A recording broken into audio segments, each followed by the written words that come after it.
Alright, what up, y'all? It's Metaphor back for more. They kick the raw, represent everyone's you and I verse. Yeah, we're gonna do a video on Libra rising, right? But Libra rising is 10th house, right? Which is Cancer.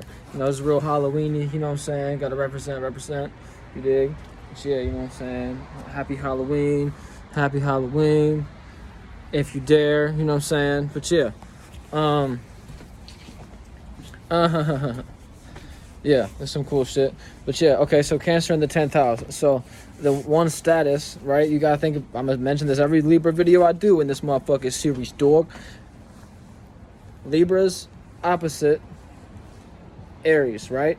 So Libra being opposite Aries, their house system is opposite to Aries' house system, right? So you think about it like this, right? Generally, the 10th house would be Capricorn, right? So you think about Libra's 10th house, though, is opposite to Aries, right? So their 10th house is Cancer. Cancer being initiating, creating new ways of feeling emotions and, like, you know, being in one feeling nature, right? Their feminine nature, right? Water is feminine, fire is masculine, right? So you look at Cancer in the 10th house, your status is caring, right? You're an individual that really give a fuck about other individuals. You know what I'm saying? You're gonna take the time to really talk to somebody, you know. And we look at the 10th house as always a square to your first house, right?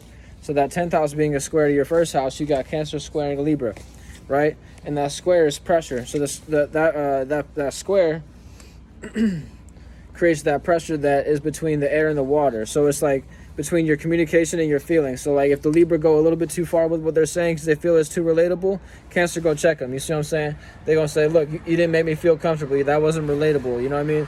You may have thought that was relatable, but for me, like me initiating, creating my own emotion upon what you said, that didn't make me feel comfortable. You see what I'm saying? So air be real light, and water be deep into it. You see what I'm saying? But they initiate and create that deep water. You see what I'm saying?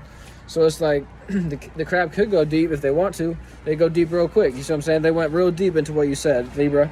Boom. That could be your issue. And you think about it, the 10th house being your status, you gonna have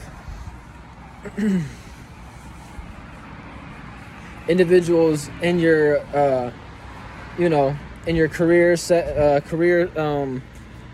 being. You know what I mean? In your career environment is really the word I'm trying to use.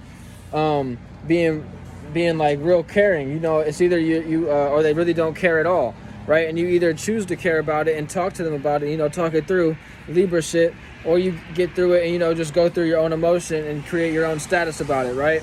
So how you really feel about it, initiate and create that feeling, and you know how you feel about something in a status realm, right? Because when somebody says something off to a Libra, they catch it. They real smart. You see what I'm saying? They're an individual that's they're really they're ruled by Venus, right? But Saturn is exalted in Libra. So you look at this exaltation, like they're able to build. They're the best at building, really. You look at Capricorn and Libra, they're probably one of the best builders. You know, Aquarius is, you know, second or third. You know, you could debate between Libra and Aquarius. They're both air signs. They know what they're doing. You know, Gemini kind of just two here and there. I'm gonna keep it real with y'all Geminis, if y'all cross watch it. Yeah. But like I'm saying, that's that square I'm speaking about between the status being the 10th house and the individual being the first house, right? So you're initiating, creating new ways of communicating, but whenever you initiate those and create those new ways of communicating, it's also pressure with how you make people feel, because you're just trying to be relatable and they're trying to really tap into their emotions. So it's like you kind of got to find your in-between nature there. And like you kind of, if you look at those in between houses, like you look at in between Cancer and Libra, you have that Virgo. So look at where your Virgo is at. So I think your Virgo is your 11th house. So like your associates could help you out with this 10th house nature. You see what I'm saying? 10th and 11th house being the ruled by that Saturn. That'll really help you out. You see what I'm saying? If you're looking at really solely your 10th house, that's really what this series is about. So you could go into a planet and really see how it's transiting throughout your house, and keep on going back to my playlist on your you know, on your, you know, go through my playlist on my YouTube, and you're gonna see how each planet transit, and you're gonna watch each video. So like say you just want to keep up on the moon, so you keep up on, you know, where your Taurus is at right now. this is just kind of like, a general thing that I'm speaking on right now, but I'm putting it in this video, you see what I'm saying? But yeah, so like I said, you look at your Cancer and it'd be opposite to your Capricorn. So your Capricorn will be in your 4th house, right? Which would be your home. So your home is very, it's very Saturnian. Capricorn being ruled by Saturn. You're very, it's very boss-like. It's like,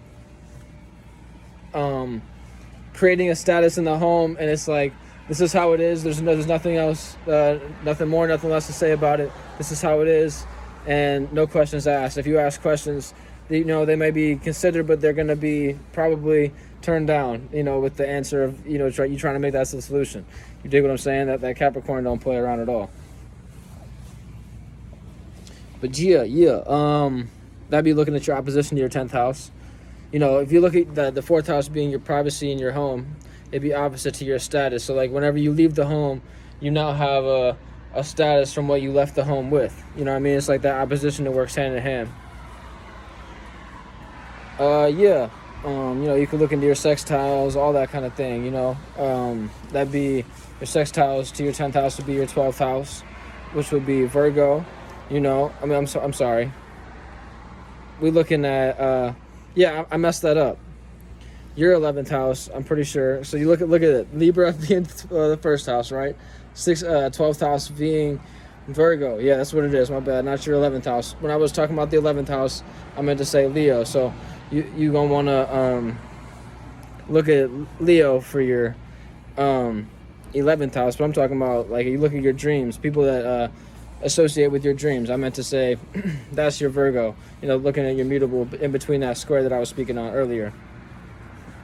So that square, creates that pressure. So you want to find that in between nature that I was speaking on. So it's like you want to be with your dreams, and also be with your. This is kind of going hand in hand with the sextile thing. You want to see your dreams, and you also want to see your status. So you have dreams about your status. That's why they kind of sextile. You see what I'm saying? Everybody have a status they want to reach, right? And then you could also look at your 8th house for your other sextile, which would be behind the scenes nature, secrets, things of that nature. And